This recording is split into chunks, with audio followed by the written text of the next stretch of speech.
हरे मैया हरे मैया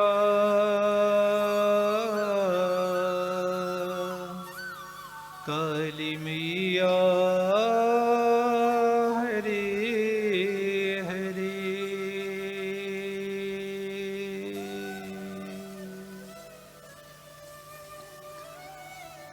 माँ काली मेरी स्वामिनी मैं हूँ माँ तेरो दास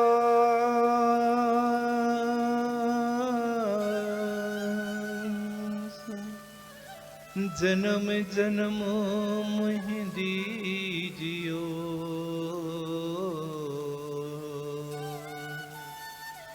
अपने चरणों में बोलिए माता भगवती माँ काली की, पवन सुत हनुमान की, शंकर भगवान की, भैरवनाथ की।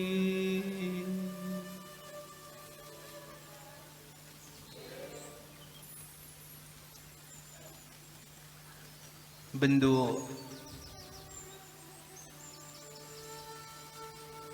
इस संसार में हर मनुष्य अपनी कामनाओं की पूर्ति के लिए सारा जीवन दौड़ता रहता है, फिर भी उसकी कभी कामनाओं की पूर्ति नहीं होती। पूरा जीवन गुजर जाता है इच्छाओं की पूर्ति करने के लिए, फिर भी उसकी इच्छा अधूरी ही रहती है। एक समय की बात है, एक बंगाल में बहुत बड़े राजा हुए, सम्राट हुए। वह लोगों को निरंतर दान देते थे, दान करते थे। संतों का उनके यहाँ आना जाना निरंतर चलता रहता था। संतों को भी वह भोजन कराते थे। बहुत समय गुजर जाता है कि उनके अंदर धीरे धीरे अभिमान जगने लगता है, अहंकार हो जाता है कि हम तो बहुत सारे लोगों को हमेशा दान करते रहते हैं, मदद करते रहते हैं, संतों को भी हम भोजन कराते रहते हैं निरंतर। तो इस बात का उस सम्राट को अहंकार हो जाता है। और जब किसी के अंदर अहंकार पैदा हो जाता है ना, तो भगवान उसे बचाने के लिए कुछ न कुछ उपाय जरूर करते हैं। राजा को अहंकार हो जाता है, तो राजा को भी अभिमान मुक्त करने के लिए, अहंकार से मुक्त करने के लिए एक संत के अंदर प्रेरणा भरते हैं भगवान के, जाओ और इस राजा को अहंकार से, अभिमान से मुक्त कर दो, क्योंकि ये बड़ा अभिमानी हो गया है। और जब मनुष्य के अंदर अभिमान जग जाता है, अहंकार बढ़ जाता है, तो निश्चित तौर से उसका पतन होने लगता है। तो भगवान जो है तो एक संत के हृदय में, उसके मन में प्रेरणा भरते हैं, और वो संत एक भिक्षा पात्र लेकर के, कटोरा लेकर के राज दरबार में सुबह सुबह पहुंच जाते हैं।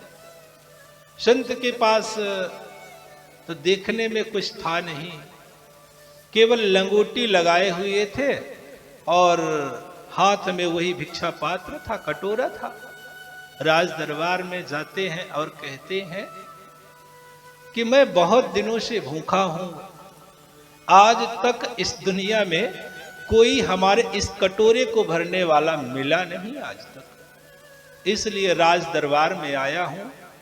तो जाकर अपने राजा से कह दो कि एक संत आए हैं और वो कामना कर रहे हैं, उनकी इच्छा है कि उनके कटोरे को राज दरबार में भरा जाए।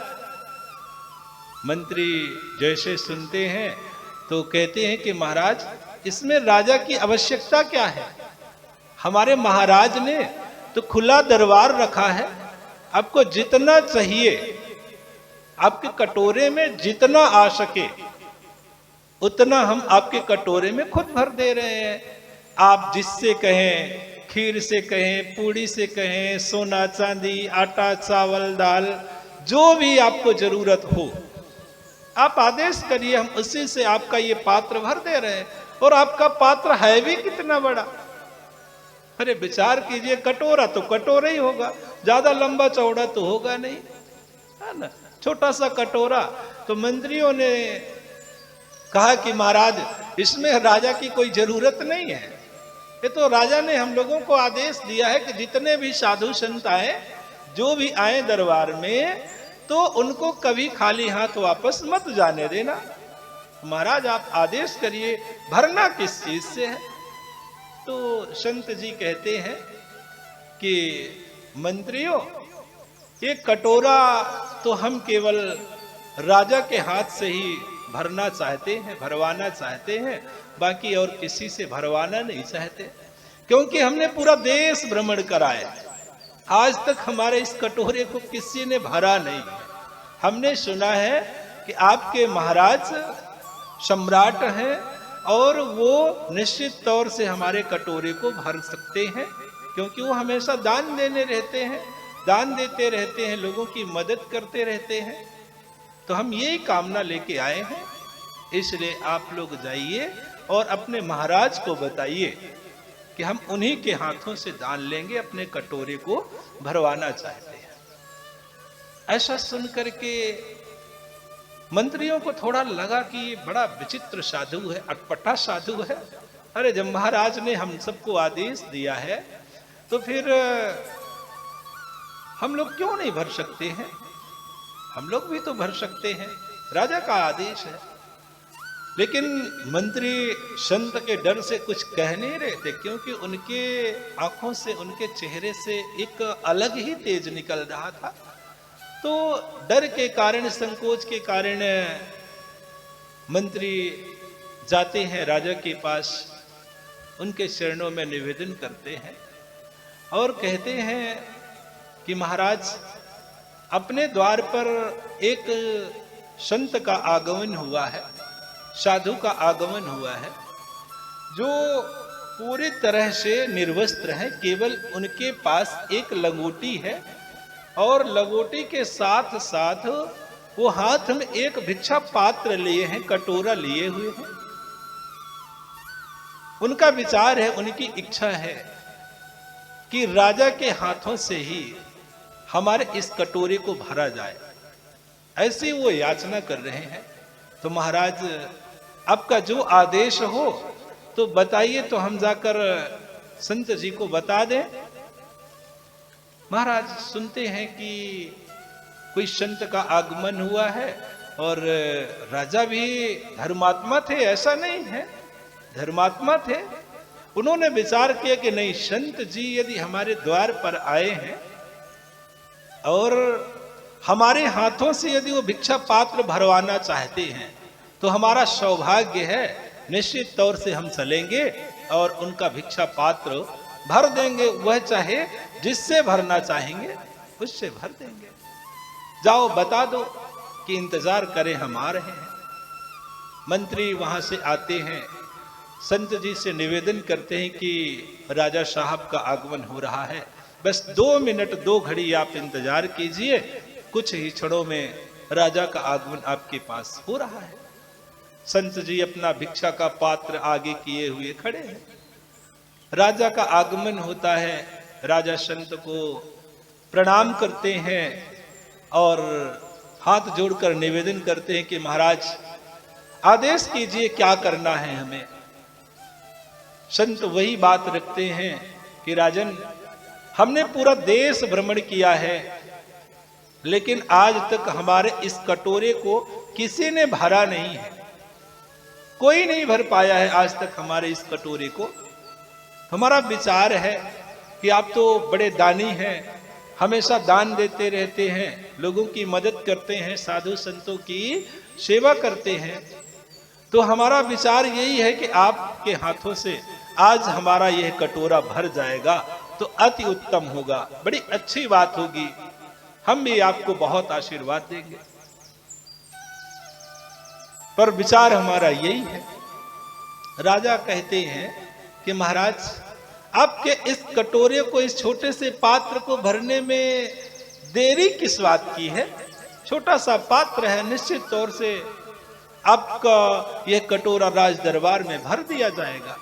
बस आप आदेश कीजिए कि किन चीजों से, किन किन वस्तुओं से आपका कटोरा भर दिया जाए। संत जी कहते हैं कि राजन, जिससे आपकी इच्छा हो, जिससे आप भरना चाहते हो, तो आप इस कटोरे को भर दीजिए। बस हम यही चाहते हैं कि हमारा कटोरा आज भर जाए।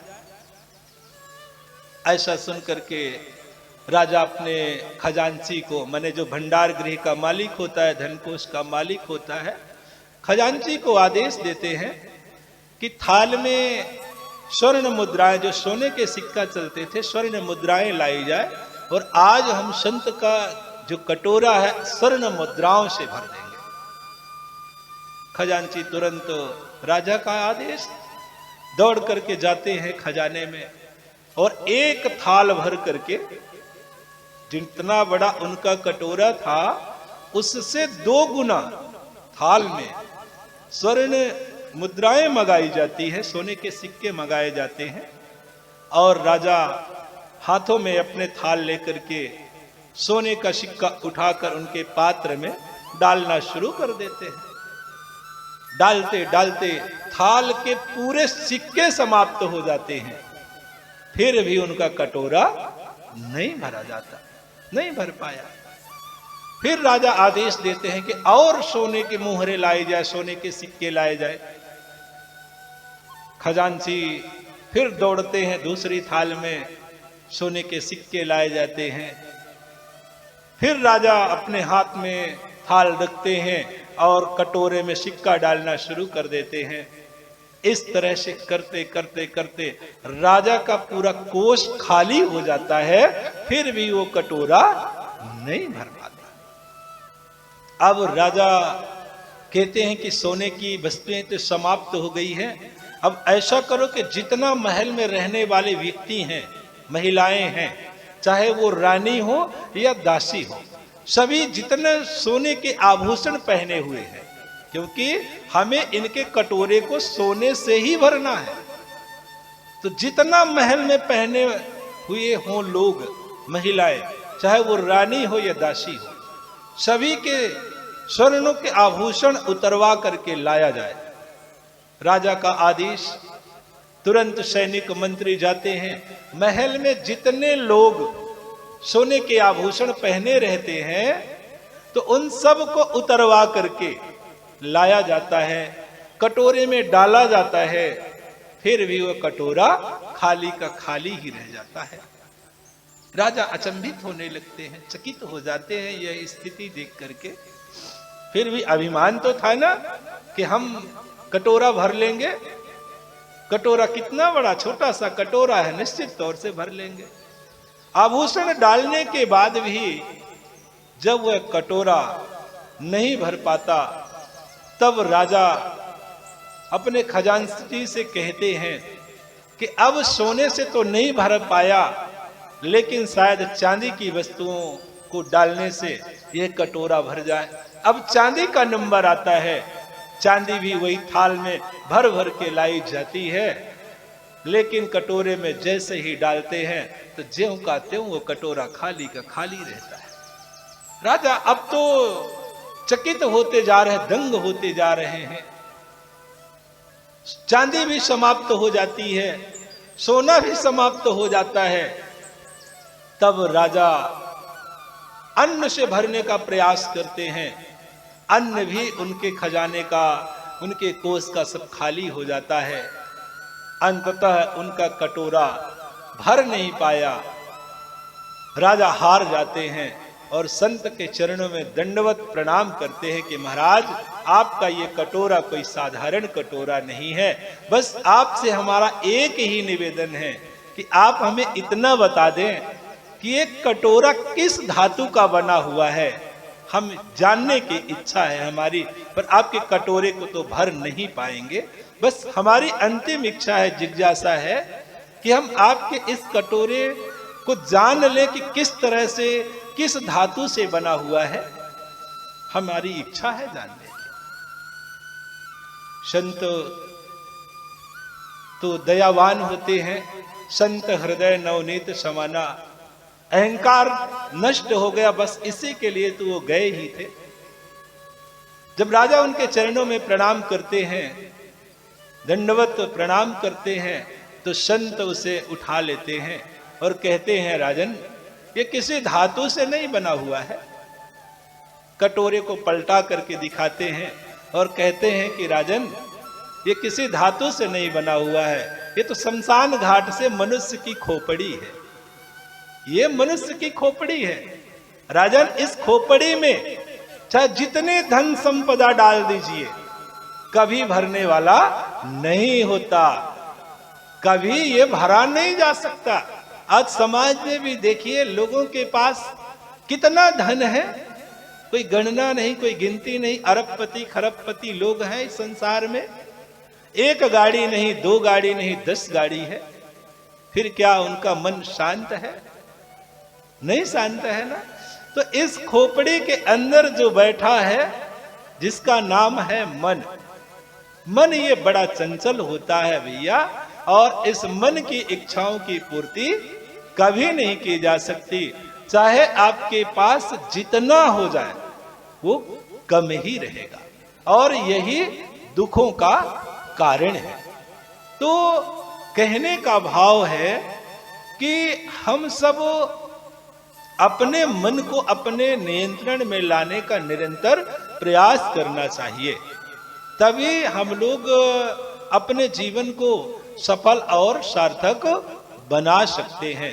जब तक हमारा मन हमारे काबू में नहीं होगा, तब तक कुछ हम लोग कर नहीं पाएंगे। बस भागते भागते, दौड़ते दौड़ते पूरा जीवन व्यतीत हो जाएगा। विचार कीजिए कि मनुष्य जब इस संसार में आता है, तब से वो दौड़ना शुरू करता है। मनुष्य जब इस संसार में आता है, तब से वो दौड़ना शुरू करता है। तो जब जन्म से आता है तो कहाँ दौड़ता है? पहले विद्यालय की ओर दौड़ता है, स्कूल की ओर दौड़ता है, फिर धीरे धीरे काहे के लिए दौड़ता है, फिर नौकरी के लिए दौड़ता है, फिर धीरे धीरे शादी विवाह के लिए दौड़ता है, फिर धीरे धीरे धन के लिए दौड़ता है, और अंत में दौड़ते धन के लिए दौड़ते दौड़ते अंत में उसका निधन हो जाता है। माने सब कुछ समाप्त हो जाता है। यही मनुष्य की जिंदगी है, यही मनुष्य का जीवन है। तो भैया, इस भाग दौड़ की जिंदगी से रुक करके, ठहर करके हमें परमात्मा प्राप्ति का भी उपाय करना चाहिए, क्योंकि यह जीवन एक न एक दिन नष्ट हो जाएगा और हम लोग मन का गुलाम बन करके दौड़ते रह जाएंगे। इसलिए एक शब्द में कहना चाहते हैं कि मन का गुलाम मत बनिए, मन को गुलाम बना लीजिए, तो निश्चित तौर से जीवन सफल हो जाएगा।